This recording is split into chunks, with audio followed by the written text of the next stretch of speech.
मैं पार्टी के तमाम साथियों का, तमाम कार्यकर्ताओं का धन्यवाद करता हूँ और ये विश्वास दिलाता हूँ कि अगले 5 सालों पार्टी को नई ऊंचाइयों तक लेकर जाने की जिम्मेदारी पूरी ईमानदारी से और पूरी मेहनत से निभाने का काम करूंगा। ये पार्टी मेरे नेता, मेरे पिता आदरणीय रामविलास पासवान जी के विचारों पर चलने वाली पार्टी, उनके सिद्धांतों पर चलने वाली पार्टी। इस पार्टी के राष्ट्रीय अध्यक्ष की गुना मुझे जिम्मेदारी है। मेरे लिए जहाँ एक तरफ ये हर्ष और गर्व की बात है, वहीं एक बड़ी जिम्मेदारी भी है और इस जिम्मेदारी को अगले 5 सालों में पूरी ईमानदारी और मेहनत से निभाते हुए पार्टी को नई ऊंचाइयों तक ले जाता हूँ।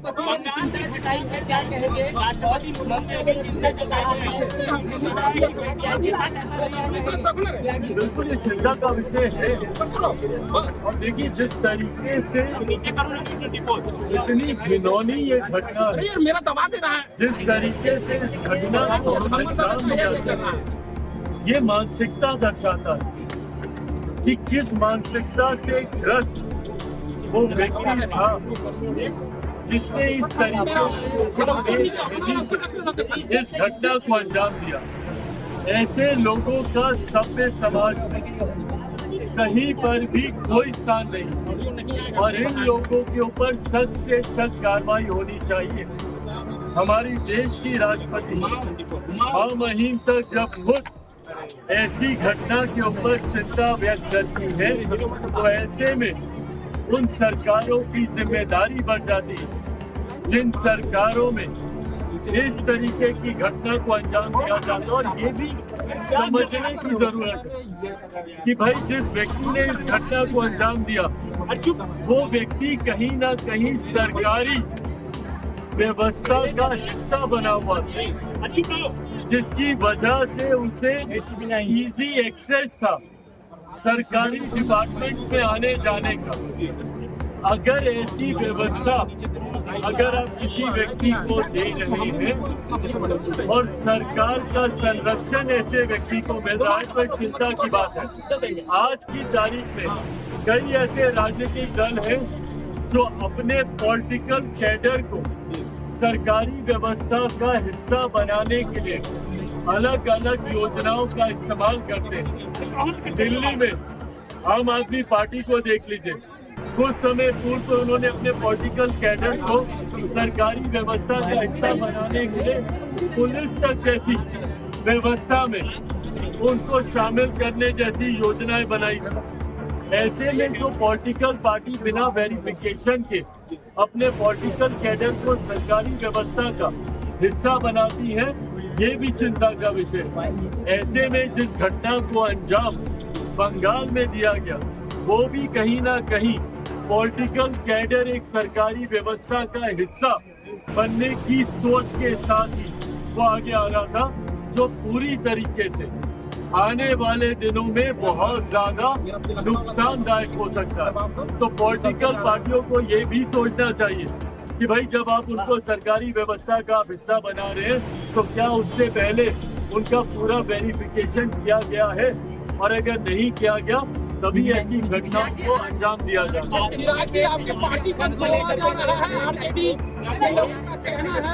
मुद्दे पर धरना देने वाले हैं, क्या करें? 1 तारीख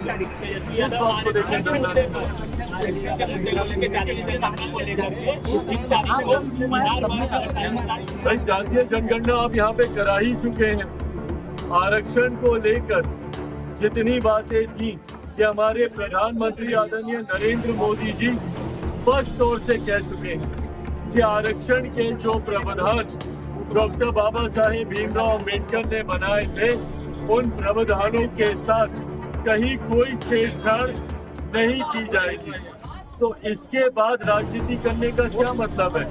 और जहां तक रही बात जातीय जनगणना को लेकर, बिहार में जातीय आधारित जनगणना हो ही चुकी है और बाकी राज्यों में जहां पर इनकी चिंता है तो जिस गठबंधन का ये हिस्सा है, क्यों नहीं उन गठबंधन की सरकारें जहाँ जहाँ पर है वहाँ पर जातीय आधारित जनगणना कराई जाती है?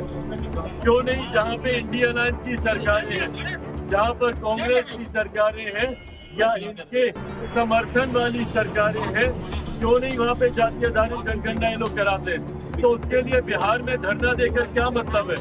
आप कहेंगे कुछ, करेंगे कुछ और बिना मतलब इन बातों पर राजनीति करेंगे, ये उचित बात नहीं है। अगर बंगाल चलेगा तो आसाम, बिहार और दिल्ली भी चलेगा। ममता बनर्जी कह रही है कि अगर बंगाल चलेगा तो आसाम, बिहार और दिल्ली भी चलेगी। ऐसे शब्द एक राज्य के मुख्यमंत्री को शोभा नहीं देते।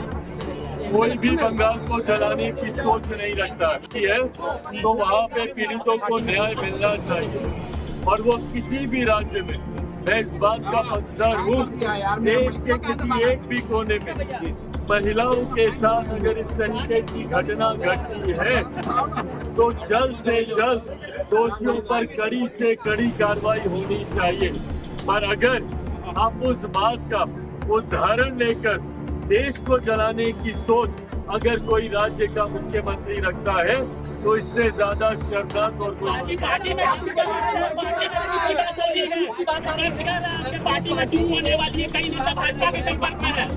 भाई सुनिए ना, कांच की हांडी बार बार नहीं चढ़ती।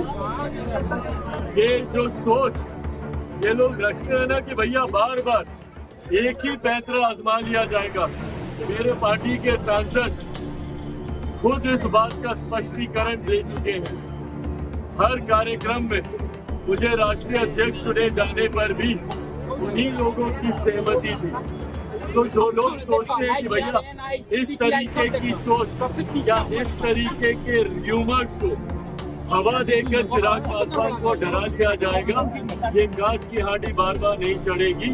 ये जो सोच है, जो मंशा है चिराग पासवान या लोक जनशक्ति पार्टी रामविलास के बढ़ते प्रभाव को इस तरीके के र्यूमर से डरा कर रोक देने की विपक्ष की ये सोच कभी भला नहीं बनेगी।